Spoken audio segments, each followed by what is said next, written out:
About 6 litres. That's gone up to about 6.5 litres in the latest Ferrari naturally aspirated V12s. There's probably one more iteration of it before turbocharging adds to that as well. So it's got a few years of life left in it yet. FXX runs the program for some customers' serial Ferrari buyers. A lot of time in the FXX. Ferrari goes through the data with them, we'll give them coaching, and they get to sample on track some of the very latest technology which will arrive in production Ferraris in a few years' time. But for lots of people, a real Ferrari is front engine. 599XX, so it is part of the XX program, beautifully balanced, and lots of aerotech which has made its way onto the latest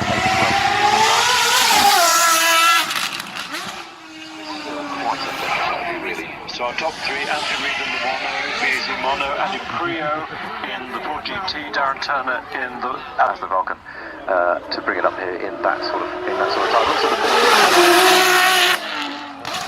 Which really comes into its own at high speeds, higher than you would reach up the hill climb here.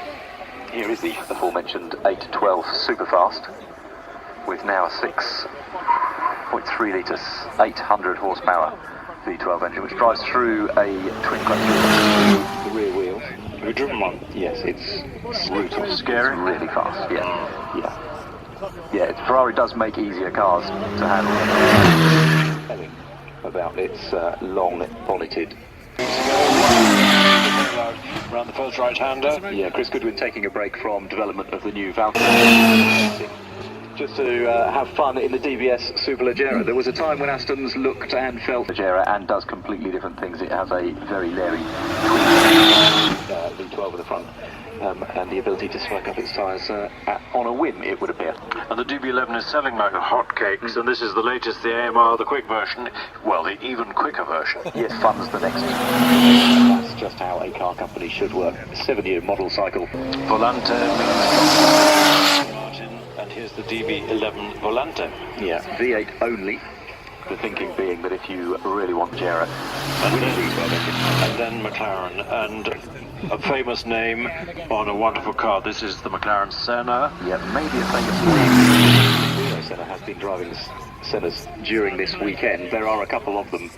Yeah, it is a striking looking car, isn't it? No question. But the amount of downforce it produces is phenomenal. We're talking sort of nearly a ton of downforce at around 150 miles an hour. So its performance is all there in the very, very visible aerodynamic aids that it has. McLaren is another great success story on the road cars. They're making up about 3,000 a year now. This weekend of their new model cycle, 18 new models I think by 2025. And, more volume as well. They're all very special. And they're developing a factory up in Rotherham, Yorkshire, to produce the carbon fibre cage. The carbon fibre tub, which of course all McLaren road cars have had a carbon fibre tub, and those were made overseas, but as you say, they've just opened a new facility in the north of England.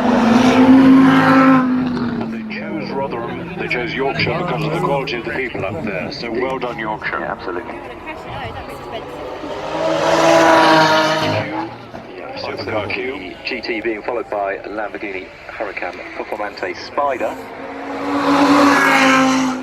V10 engine that did for a short while hold the lap record around the Nordschleife for production cars. Talked yesterday to Stefano Domenicali, who's now boss of Lamborghini. He confirmed that they will always have a big V12 or V10 engine. Yes, exactly. As their chief engineer says, the day we do not have a naturally aspirated V12 is the day I don't work here anymore. Yes. Which is terrific to hear. So I said, will you ever have a Diddy 4-cylinder engine? He went pale and said, no, never.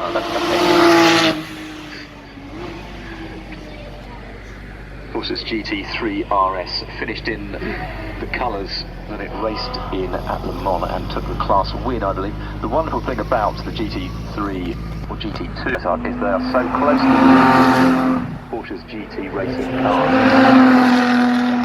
Stick a cage in and take them, as people have done.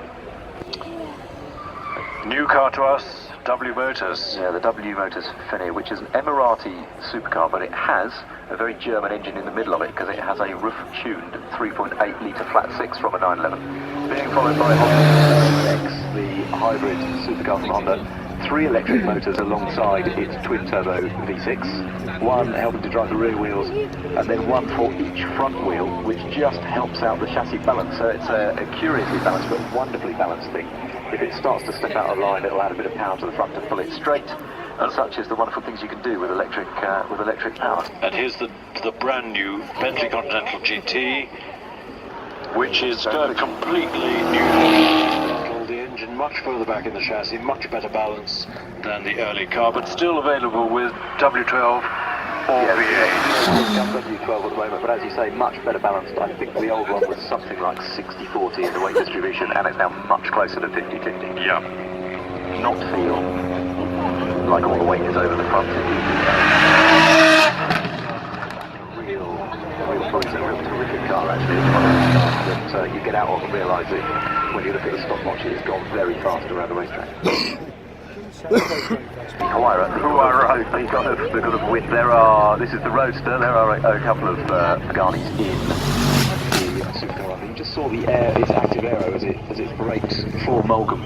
One of the air brakes on the front left, just to help the front left grip as it turns. This weekend from Italy, arriving just in time to take it up the hill this weekend. Being followed by the Lamborghini Centenario Roadster, a car developed, very special edition limited number car, introduced to celebrate Ferruccio Lamborghini's 100th birthday, because Lamborghini as a company has not yet celebrated its 100th birthday. Ferruccio, serial Ferrari buyer and tractor manufacturer, until famously he had a slight run-in with Enzo Ferrari, decided he would go off at about 250 and until, yes, they didn't have the world's most successful discussion about it, so Ferruccio went on. They're followed now by the Lexus LFA. I love this car. Nice, that blue one. Wonderful V10 engine that revs to 9,000 RPM plus. I think only 3 or so were sold in this country, weren't they? Very rare in this country. In this country, only 350 or so sold worldwide, I think, at about £350,000 per thing. It's so rare to go up the hill in such a decent time. It's very impressive, I think. I think this is the one he brought over. It's one of the last of the Zondas. The Zonda was the car he first introduced at the Geneva Motor Show in the late 1990s, and you could see straight away the engineering integrity was there. Here's David Brabham. Yeah. Isn't it lovely to have the Brabham name back? This is the brand new BT62, built in Australia. Absolutely beautiful and resplendent.